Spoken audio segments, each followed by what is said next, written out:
Good morning, Scott here, known as Cantaloupe to some online, and I'm bringing a video to you on a subject that's interesting to me. It might be of interest to you or someone you know, and I want to talk about intellectualism just a little bit in this video. It's been under attack by people who, well, aren't intellectuals, first and foremost. People who would rather compete and cheat, if we're being honest, to win, to get ahead. And I have some examples I just want to go over very quickly in this video. For example, you may have heard of the expression causation is not correlation. Okay, it sounds complicated. Causation is not correlation.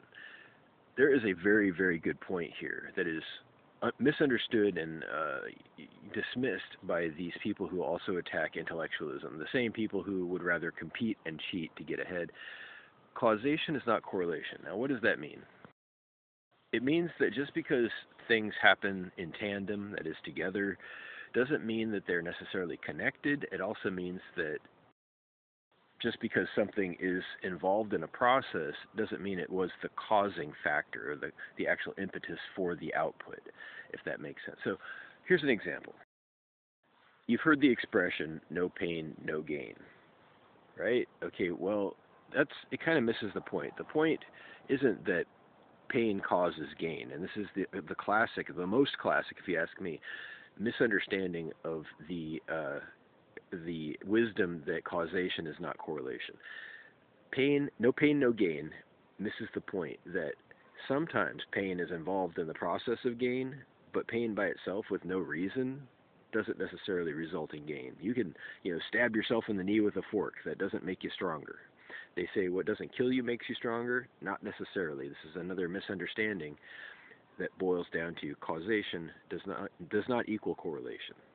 So the people who would rather compete, the people who find it convenient to dismiss and attack intellectualism, the people who, God bless them, they aren't too bright sometimes. They have a hard time understanding the difference between something that causes something and something that just happens to be nearby, adjacent, or part of the process. Here is the best example I can think of, and that is when you work smart.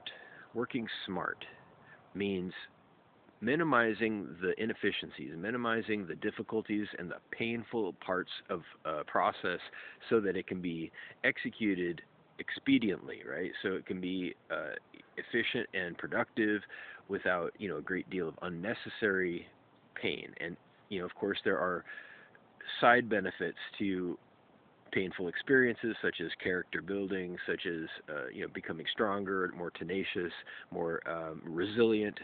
But again, all of these things don't come from the pain itself. And this is a classic misunderstanding of correlation is not causation. They're not the same thing. So the reason for this video is I hear people say all the time, no time off. Oh, so-and-so had no time off. Like, that's the point. Okay, so they had no time off. Who cares? What difference does it make? If they did something productive, maybe that's newsworthy. Maybe that's noteworthy. Did they make something productive? Did they do something interesting or valuable or helpful? Because without it, the no time off is just stupid. Okay, so there is a difference, and it's very important to understand that suffering is necessary. It's helpful. It's great if it is towards a productive purpose, and this last part has to be present for it to be a causation versus a correlation. So you can work stupid, and we're back to stabbing yourself with a fork for no good reason. It doesn't build character. It doesn't produce anything.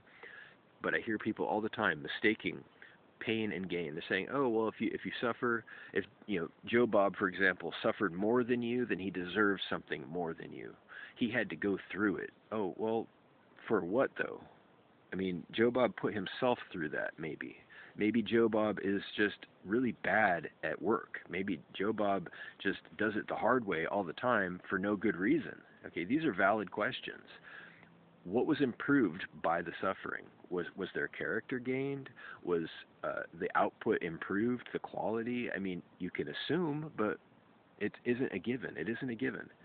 And if the suffering in question did not translate into some kind of actual gain, then it was stupid. It was unproductive, and it could have been avoided and should have been avoided. This is a point of confusion for so many people. In summary, in final summary, work smart. Take time off if you have nothing better to do. And don't let people tell you that you failed or that you lost or that you deserve something less than someone else who suffered more unless they actually improved something because of their suffering. Okay, this is the final criteria. You have to have produced something valuable, something useful and helpful, or else the suffering was for nothing. Don't suffer for nothing. It's stupid. It's just stupid. Reach out if you like with questions or comments down below. Thank you.